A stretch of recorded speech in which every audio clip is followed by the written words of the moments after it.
just talking about the future, but building it face to face. We don't equal permission. We don't grow alone. Every conversation matters. Every seed we've sown. This is Elevate Your Growth, where the vision gets louder, where we rise together, and the move makes you stronger. Pull up a seat you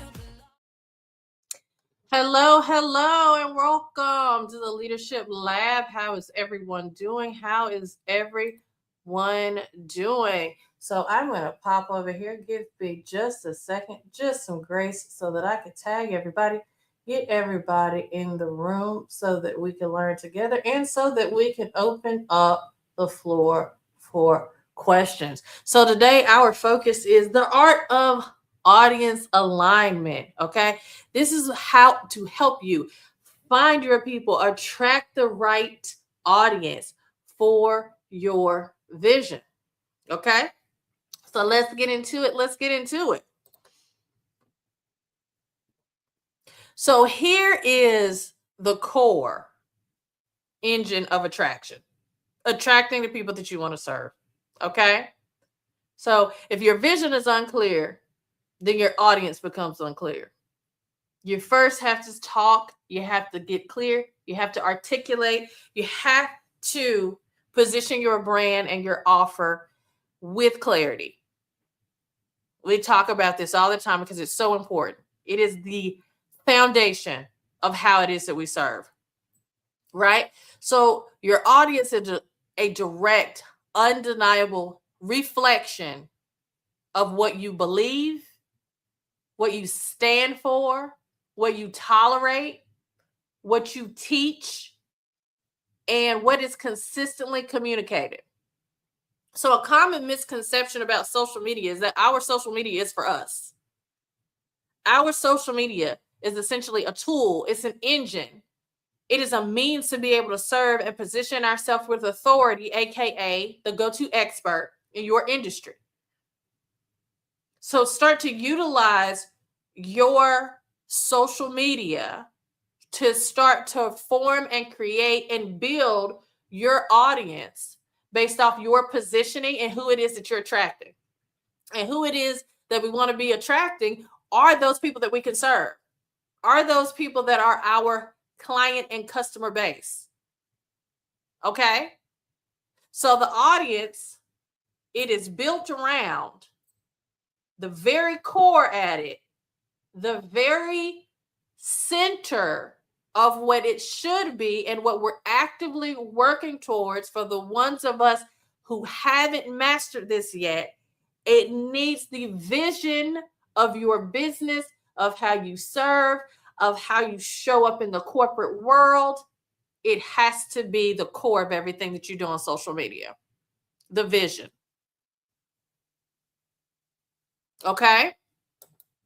So once you get clear on your vision, once you get clear on who it is that you serve and how to articulate that, that will help to start to attract the people that you want to serve. Okay? So the mass market, most people on social media, their goal is purely and only to receive visibility. They don't care who's looking at them. They don't care what their objective is for looking at them. Their only goal is to be seen. They're talking to everybody. Where we need to be operating as leaders and people that show up with integrity and people want to serve and attract our ideal clients to us is we want to create an aligned community around us, because this is driven from connection. This is focusing on finding the right few to serve and not just speaking to everybody and anybody that will listen. So the currency of this, when you're focused on the mass market, is purely transactional. Simple exchanges don't really amount to much. Where in the aligned community, there's shared ground. You have commonality. You're building presently and towards something incredible in the future because you have shared values and experiences and aspirations. You have shared struggles and goals. You get each other. That is so much more of an enriching place to be operating from, as opposed to just quick one-off simple exchanges where it's only self-serving. There's no actual connection. And I know us in here, you guys that invest in yourselves and you show up and you bring other people because you want to empower others. You are in this thing outside of yourselves. You are interested in the shared ground realm. I know that about you. So when the mass market is focusing on the features, you're only talking about what it is that you sell. The aligned community, what we're doing in how we're attracting the clients that we want to work with and how we are building abundance and getting clearer to how we individually define success, is we are focusing on the outcomes, how being connected with your brand or your business or the company that you support, how it creates a transformation in people's lives. Don't focus so much on the features. That's what everybody else is doing. Don't focus so much on what it is that you sell. Focus on how the person will be changed from coming in contact with you or your offer or your product, your business, or the company you support. What is the outcome? What's the transformation they will experience? That helps create alignment. That helps create attraction. People attracted to you. And then the results in the mass market is it's just products. It's just things that people buy, right? One off, maybe a couple things. They think it's cute or whatever. They think they can use it. They move on. They don't actually care. But when you create a movement around what it is that you're doing, you create a space where people have shared values. You're building community. People build that and they align with you. And they become your customer, your client, and they refer people to you because they feel understood based off of the language that you're using and how you've created an aligned community around what it is that you offer. And that's the space that we want to live in, because that's such a much more abundant space, even outside of financially. It feeds your soul. It makes your purpose understood and felt and valuable. You want to create movements and change people's lives and build community. Something that we all need is community around what it is that you do, your offer, your product, your company, the company you work for. Right? So here's the trap that creates absolute chaos. Okay, the trap is believing that the more followers you have, that will equal more success, that it will equal more opportunities for you, that it will equal more visibility, that will ultimately equal more impact. That is not true. I had a client that had over 300,000 followers versus another client that I had that had 16,000 followers.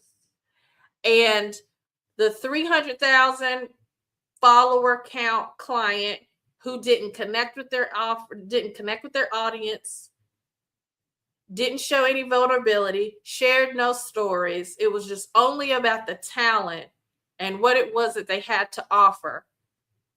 Where the person that had 16,000 followers that we represented, when she launched things, when she shared things, she communicated and connected, we were doing thousands of dollars in a day, where the person over here with 300,000 couldn't sell one $20 t-shirt. Don't think that the more people that you have as followers is going to automatically equate to more revenue and more impact and more visibility. It does not. What people want is connection. The reality is the right people create the right opportunities. We want to make sure that you are positioned to speak to the right people. 20 aligned people are more valuable than 2,000 disconnected, quote unquote, followers. So here's the litmus test. Who benefits most from what you do? Who naturally responds to your message? Who leaves energized after interacting with you? Who does that look like? Who is that avatar for that description? That's who it is that you want to constantly be speaking to. Those are the people that are aligned with you and what it is that you are called to do, how you're called to serve. You want to be speaking to those people. Do not be hyper-focused on building up followers that are not aligned with you, because it will not equate in the way that you think it will. So here's the 6 pillars of attraction. Okay? You want to get extremely clear on who it is that you're talking to. You want to speak their language. The language of someone selling an affordable product is going to be gravely different than the person that is selling to an affluent market. You have to speak the language of the person that you are wanting to talk to. For an example, if you are speaking to an affordable market, you want to use language like budget conscious, affordable. If you're speaking to an affluent market, you're using language like exclusive and limited edition and highly sought after.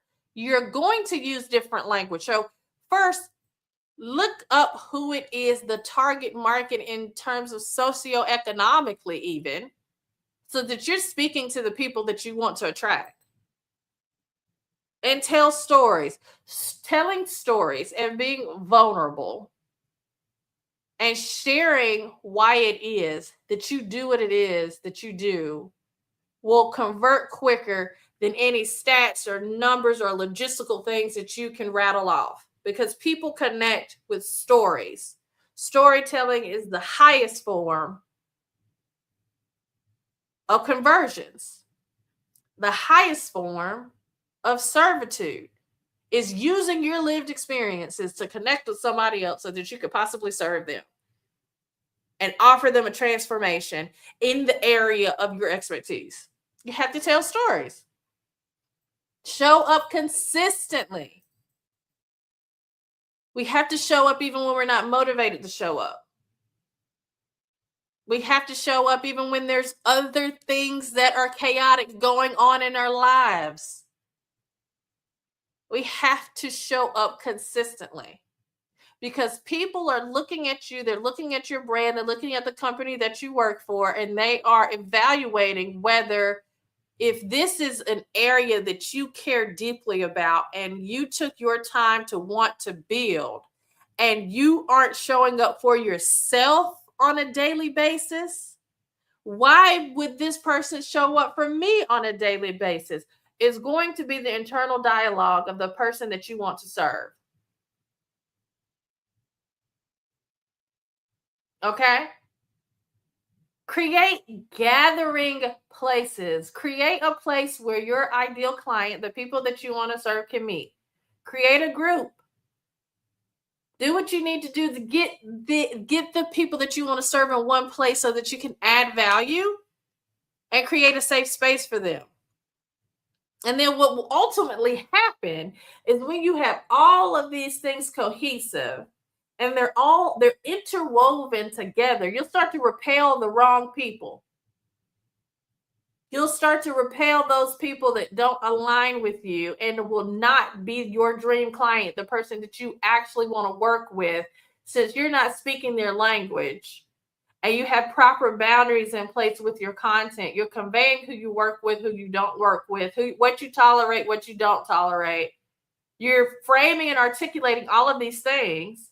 You will start to repel the wrong people.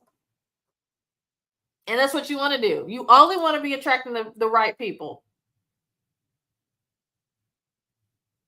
So here are the strategic storytelling method. Here's the pillar for this. Okay? So information, it fades. People forget, especially if it's number heavy, people will forget. But the stories remain, and stories that create a shared experience. And this is what moves people forward. This is what builds momentum. This is what builds movements. Okay? So really sit down and think one day. And this is individual for every person.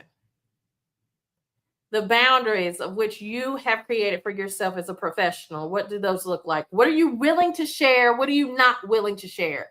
What is going to be for public consumption versus what is private to you?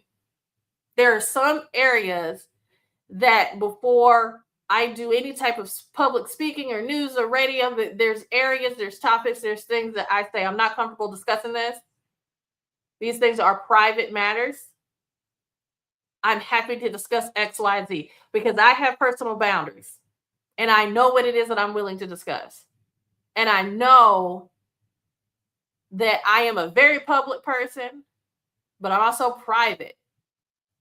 There's some aspects of my just humanity that are not for public consumption.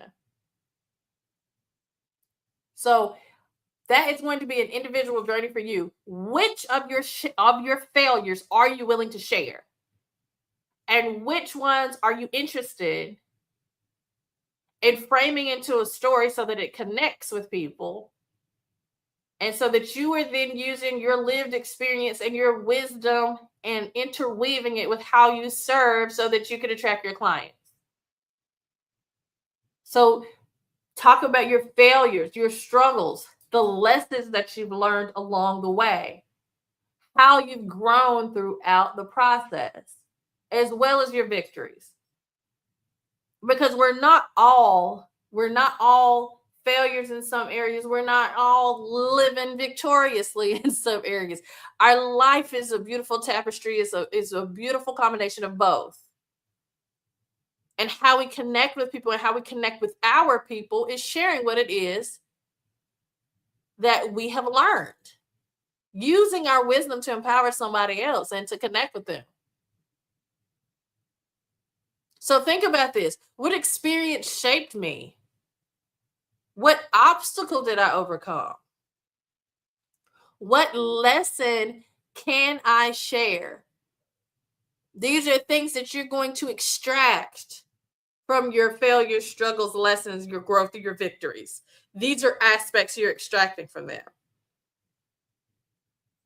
Okay? So when you are getting extremely clear about your clarity,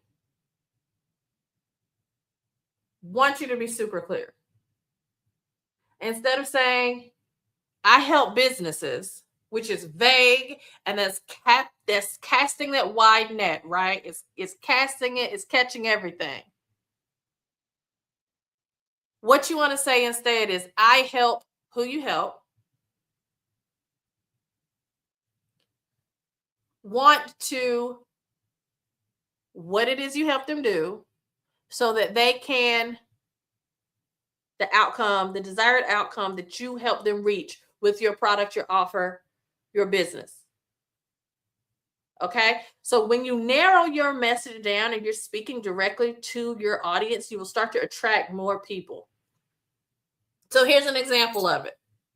Okay. I help women entrepreneurs create profitable brands, or I help professionals build meaningful relationships so they can grow personally and professionally. Okay. Those are examples of I help, what you help them do so they can achieve the desired outcome based off of your offer. Get crystal clear on what it is they gain in partnership with you.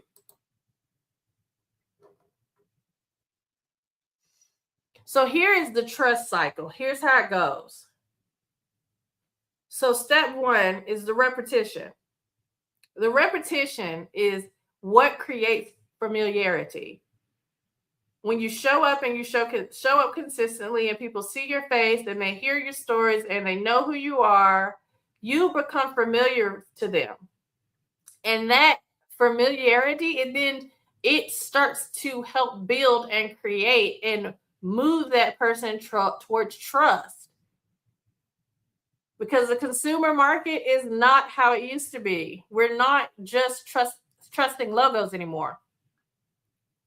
We want to see the faces. We want to see how a brand is made. We want to see a person make the purse. We want to see a person, make the food. We want the familiarity to be built up in the process of know, like, trust now. And in that trust, it creates commitment in our people that we serve's minds. And then the commitment, it demands a gathering place. What are you doing after they are committed? After you've built trust with them and they're ready to move forward in the cycle? What place do you have for them to tap into? So here's the reality check, you guys, is one post, it doesn't build an audience. Okay? One live video does not create trust. One event does not build a community. This requires consistency, moving forward with intentionality and focus at all times. And then the aspect of the content is public. The content is catching most of the people, but you want to bring them down to where the people that you actually are aligned with, the people that you actually want to serve, the people that actually understand you and value you, you bring them into the community. People need somewhere to belong. Facebook groups, whether you're doing weekly calls, whether yourself is hosting networking events or workshops, or you have your own membership or podcast, there has to be something to catch those people that you are connecting with and that you are attracting. That's the ecosystem rule. We leverage the content to attract people.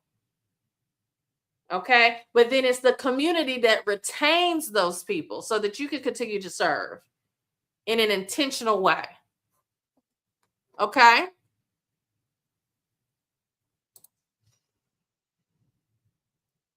So the power of repulsion. So not everybody is in your audience, and this is actually really healthy. Understand that everybody is not for you. But that is okay because you have standards. You operate with integrity. You operate with intentionality. You are serious about what it is that you do. You operate with excellence. Not everybody has that intentionality behind what they do, and that's okay. We're not meant to be for everybody. Boundaries actually is what creates a stronger community. We have to have boundaries. We have to enforce those boundaries. So the shields, so what to say? These are some things that you can implement in your content that is designed to repel the people that are not going to honor your time, the people that don't value your offer, the people that, the time wasters, all this kind of stuff, right? Is by prefacing it with statements such as, this isn't for anybody. This isn't for everybody. Lean into it. This is for a specific person. Speaking directly to your target market. This is for growth-minded people. This is for leaders. This is for people ready to invest themselves. You want to call out identity qualifying language so that the people that are actually aligned with this will be attracted and the people that aren't there will be repelled. So that you're making sure that you are speaking to the people that you will enjoy serving and that will enjoy being served by you. And I completely understand what it feels like to love everybody and want to serve everybody. However, the reality is that serving everybody, that even those who aren't aligned with you, will be draining of your energy. Because there are going to be some people that are takers. There are going to be people that want to take advantage. There are going to be people that try to sidestep your boundaries. And what this does is this puts you in alignment with frustration and being tired. You want to make sure that you're having boundaries in place and you're honoring those boundaries so that you are serving the type of people that you want to, and so that you are actively being the architect of your own life and building one with the least amount of stress as possible. And it is possible to do this as long as you are crystal clear on who it is that you're serving and you're speaking directly to those people.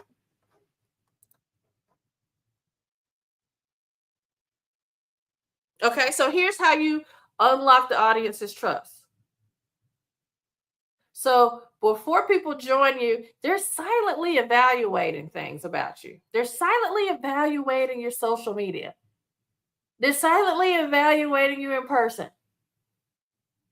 And these are the 5 things that they're evaluating. So your marketing, how you're positioned online, has to constantly answer these questions repeatedly. Okay? Do you understand me? That's what your client is asking based off of your positioning, based off of your content, your copy, the information that is written in alignment with your imagery. Do they really understand me? Can you help me? They're thinking, can this person help me with what it is that I'm interested in receiving service around? Can I trust this person? Do they really seem like somebody I can trust? Do I belong here? Is this even the right time? Is this a situation I can be a part of? And is this actually worth my investment? That's what people are constantly thinking. And I want you to take a step back and really look at your content, where it stands right now. And if you were a potential buyer looking at your content, which one of these areas, if not all of these areas, do you need to be stronger in? Would you buy from you based on the way that your content is positioned? Would you trust you? Would you feel like you can help you? Are your stories clear? Is there enough content of you and your face so that people know you're a real person? That's something we have to contend with now in this day and age. Is this a real person, or is this a bot or some AI model where I do a transaction and I don't get anything in return for my money? Right? So ask yourself these questions. Are you being clear in these 5 criterias every time you post content? Okay? So the attention formula, this is what it looks like. The clarity. People understand exactly who it is that you serve. Exactly.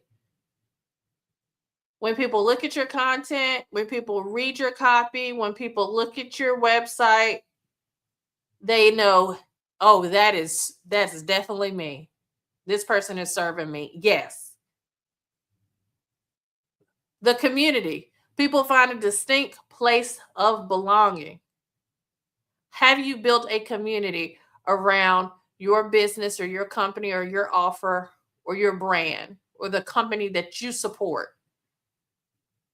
Is there a gathering place? Is there a way that people can stay tapped into you? And are you consistently showing up? Is your content consistent? Can people trust your messaging, or is it all over the place? These are questions you want to ask yourself, and these are the attention formulas. Okay, so here is your reflection activity. Here's your homework for this week. Ask yourself who, what, why, where, how. Who do I serve best? So really think about that, because there are going to be times in our life as our business matures, as we mature, as we think we may be interested in serving one person, one demographic, and then we serve that demographic and you're like, oh, this doesn't align with me at all. That's okay too. That comes with business and development and personal development and boundaries and understanding more of who you are as a person, who you are as a servant leader. So really think about who it is that you serve best right now. Who do you love working with? And describe that person. What specific problem do I solve? Get really clear about the problem that you solve with your offer, with your product, with your business, with the company you support. And why does my work actually matter? Think about that. Why does what you do matter? And then where do my people naturally gather? Think about that. Think about that in terms of real time. Where do people meet socially in real life? And where does your client base meet online? Are they on LinkedIn? Are they on Facebook? Are they on TikTok? Are they on Insta? Are they on Substack? Are they on YouTube? Where do my people naturally gather? And how? How can I create a deep sense of belonging so that you are creating community around your offer? Okay, that is your homework for this week. And just keep this in mind. Remember this. You do not need more followers. Okay, you need more alignment. You need to be more intentional about who it is that you're speaking to. You need to be clear on who it is that you serve, who you want to work with. And understand that your marketing and your positioning and how you show up online is either attracting the right people or repelling. And you want to make sure that your positioning online is not repelling the right people. You want to be clear so it is attracting the right people. You don't need to convince everyone. You want to clearly communicate to the people who are already looking for what you provide. Okay? So find your people and serve them well and build a community worth belonging to. Okay?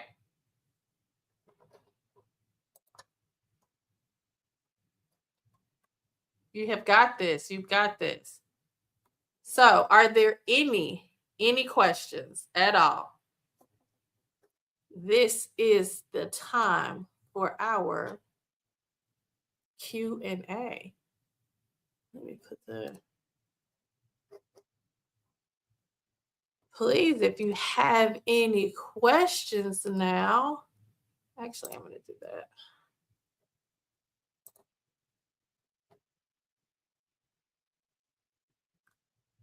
You can drop them in the chat if you have any questions.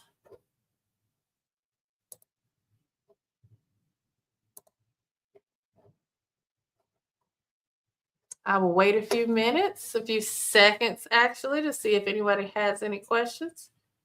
And if not, we could close out this session for today.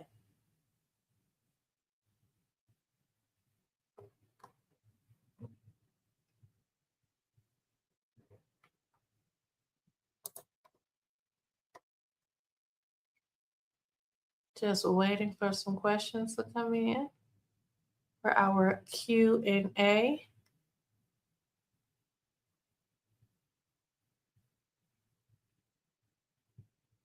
Yeah, it doesn't look like you guys have any questions. Very good, very good.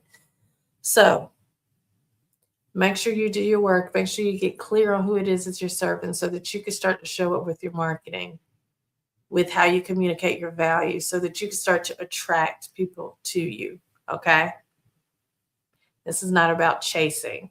This is about being positioned enough to work with who it is that we want to work with and we find the most joy in serving. Okay. And it starts with clarity. We will constantly come back to that as we're in the foundational series for the Leadership Lab. Everything is built around clarity. Okay. Around being clear. How you show up online, how you show up in life. Okay. So it doesn't look like I have any questions. Very good. So have a blessed rest of your day. I love you, and I will see you next week. Bye.